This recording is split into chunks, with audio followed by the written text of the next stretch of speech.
Powered by the Montana Television Network. This is the 5:30 News on Q2, Montana's news leader. Good evening, everyone. Thanks for joining us. I'm Jeanelle. Slade. Jay is off tonight. Books in bags and school lunches packed. Today marks another first day of school for School District 2. And aside from teary-eyed moms and dads and kids saying goodbye as first-time students, the district launches a new campaign pushing the importance of attendance. Now, the big goal, getting our kids in the classroom, in their seats and ready to learn. Q2 Samantha Harrelson has more from this morning's first day. On the first day of school, plenty of emotions. For Samantha Burba, hers are mixed. At the same time, happy, scared, excited, remembering when she was a tiny little baby. I told myself I wasn't going to be one of those moms that lost it, so we'll see how it goes. Today is her daughter Abby's first day of kindergarten. But Kathy Berkeley has been through this first day of school routine before. Just let them go, and just be strong, be brave. That's all there is to it. Her son Quinn is entering kindergarten. As they say goodbye, he tries his hardest not to let the tears roll. All right, stay together. Let's go.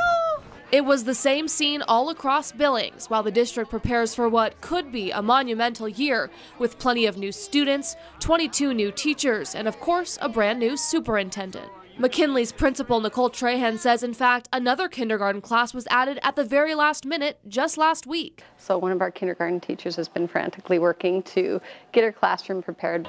And on tap this year, making sure students are present. We just want to get the word out that school started. We want kids in the seats. We're excited to have them.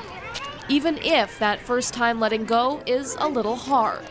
I would say to be brave, Ab, and to make a lot of friends. I love you. He's nervous, and I said we just go. You already met your teacher, which was nice. So then they just make friends. In Billings, Samantha Harrelson, MTN News. Thanks so much, Sammy. McKinley Elementary experiencing a bump in enrollment this year. 40 new students arrived to school, bringing the school's total enrollment to 320 this year. We have some breaking news at this hour. A boy has been injured by a bear at Yellowstone National Park. The incident happened this morning on the Divide Trail southeast of Old Faithful. Now, the 10-year-old boy was with his family when they encountered the bear as it charged out of vegetation.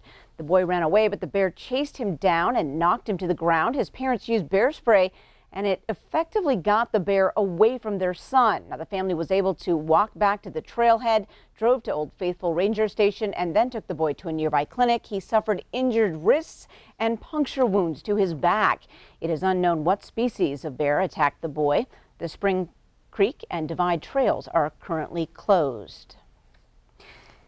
The Oregon man been seen taunting a Yellowstone National Park bison in video that quickly went viral is now headed to jail. 55-year-old Raymond Reinke pleaded guilty to multiple charges related to the early August incident when he was captured on video taunting a bison on a road in Hayden Valley. He had initially pleaded not guilty to all charges, but changed his plea today in Yellowstone District Court in Wyoming. Reinke was first arrested on July 28th in Grand Teton National Park for drunk and disorderly conduct. After he was released on bond the next day, he then went to Yellowstone National Park, where he was again stopped by rangers. Yellowstone Rangers then connected Reinke's extensive history, got his bond revoked, and an arrest warrant was issued. Now, he was finally arrested in Glacier National Park when rangers found him arguing with another guest at the Mini Glacier Hotel. A Crow Agency man previously sentenced to 30 years in prison for killing his uncle is a free man tonight. 38-year-old Quentin Burton Jr. had already served 15 years for the murder of Emerson Pickett. Burton was sentenced in 2003 after he walked in on his ex-girlfriend, and Pickett pulled out a gun and fired. The bullet went through the woman's hand, striking and killing Pickett. In June, U.S. District Court Judge Susan Waters ruled Burton level of intent did not meet a specific legal threshold of crime of violence, which triggers a harsher sentence.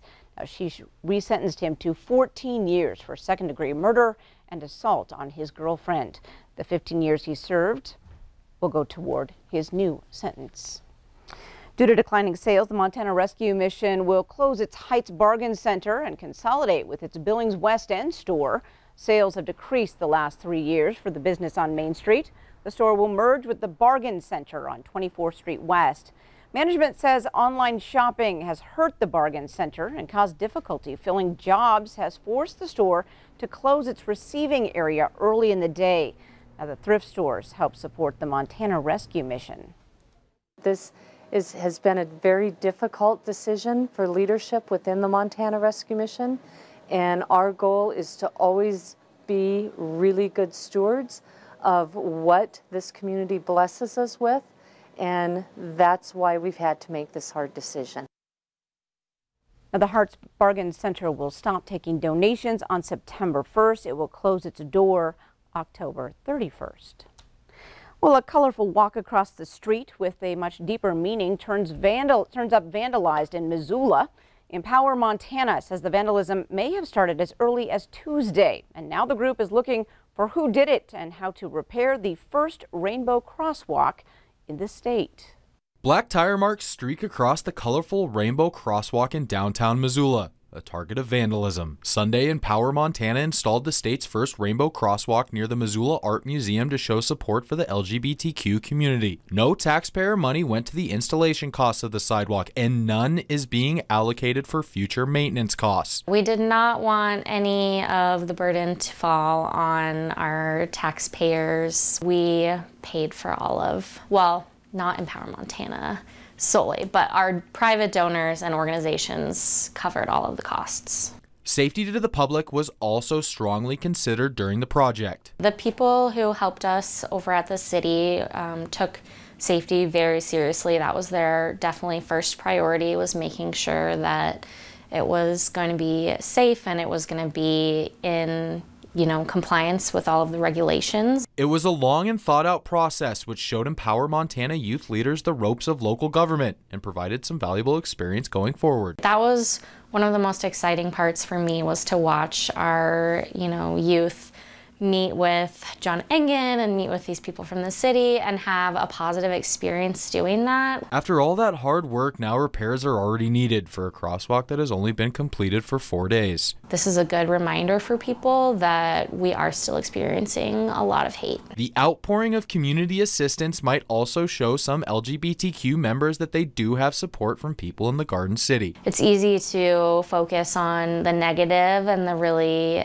hateful comments and acts of vandalism, but there is a lot of positive support, and the more that we can focus on that, the more that we can, keep going. In Missoula, Connor McCauley, MTN News. Thanks, Connor. Now, Empower Montana is already using power washers in the area on a different project and might be able to use them to clean the tire marks off as well. Coming up on tonight's 5:30 News, the Billings Clinic Classic is on par down in Wyoming. We will take you there to talk about the cause. And it's back. The 2018 football season is upon us as Rocky and Carroll do battle in Billings in one of the nation's first games. And coming up in weather, we had a few showers in the Billings area today. We'll tell you what caused those showers. And we're going to take a quick look at Hurricane Lane as it bears down on the Hawaiian Islands. Plus, we'll have your forecast coming up in a few more minutes. You're watching MTN News with Jay Cohn and Jeanelle Slade. Storm Tracker weather with Bob McGuire. And sports with Scott Green. This is the 5:30 News on Q2, Montana's news leader.